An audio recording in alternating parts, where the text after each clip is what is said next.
Yeah. All right, so I'm up here with David, and we're looking at, this is a little flat spot here that he's got graded out up above his house, an old mining site.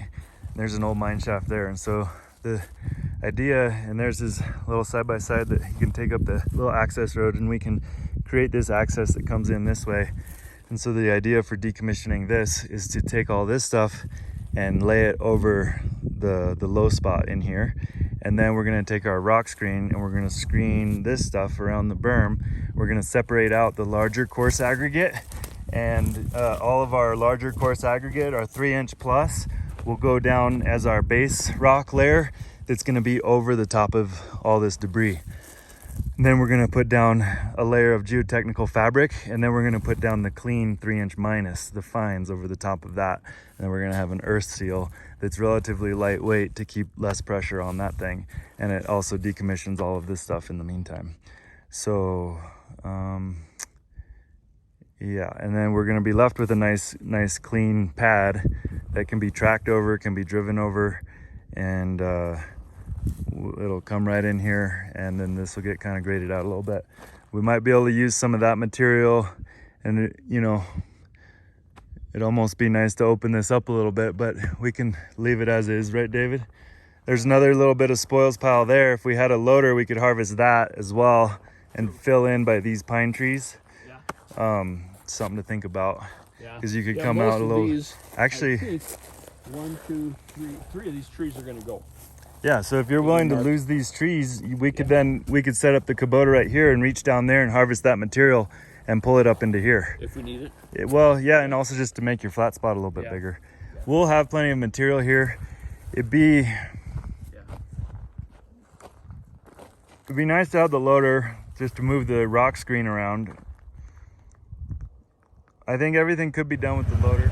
All right, so we're looking at basically making this access into this pad nicer, and essentially what I'm seeing as our big opportunity is to build up this whole section kind of from where we're standing here, where the two grades come together in the road, and we'll build up with quite a bit of material. It's probably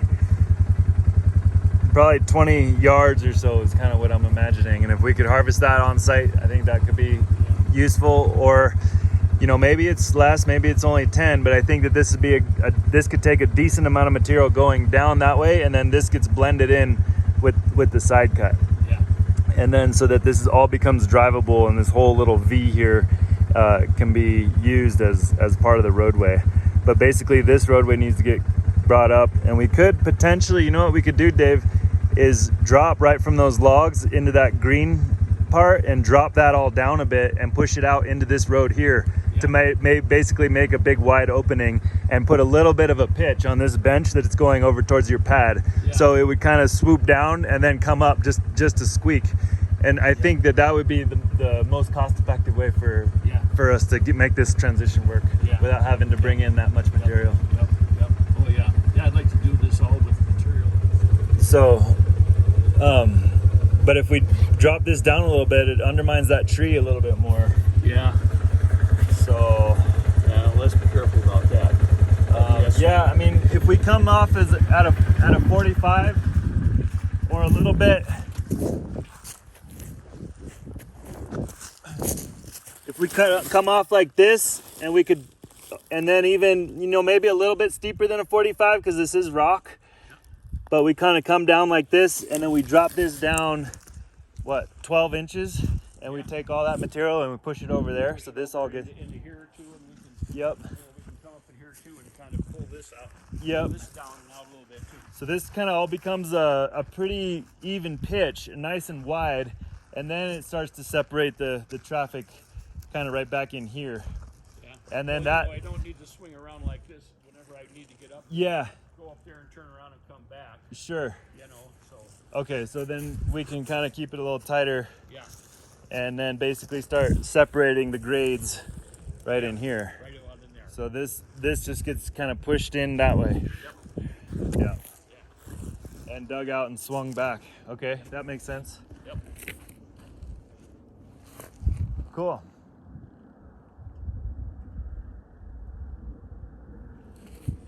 Well, this is super cool. project. All right.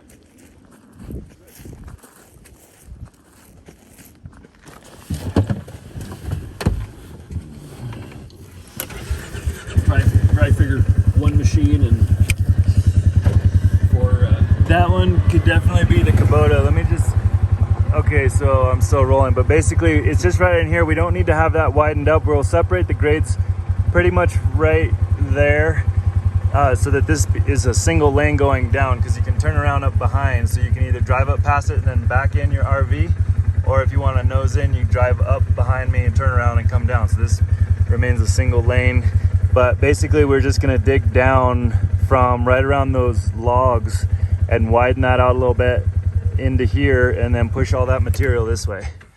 And that's the objective, to just bring these grades even, and then this grade phases down into the existing driveway, and this grade goes in. So we're gonna fill this in with Class 6 road base all into the tops of the septic and under those logs and up into here right where we sit.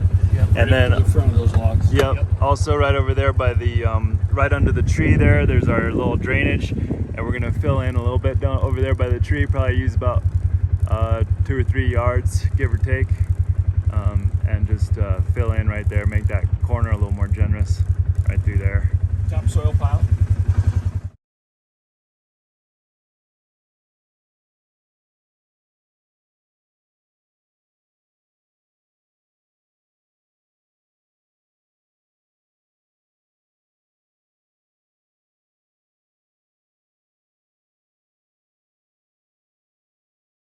So we're gonna basically flesh out this whole rim, this outer rim, just clean it up, make it you know, smooth, straight, nice, perfect arc with a perfect little trim edge.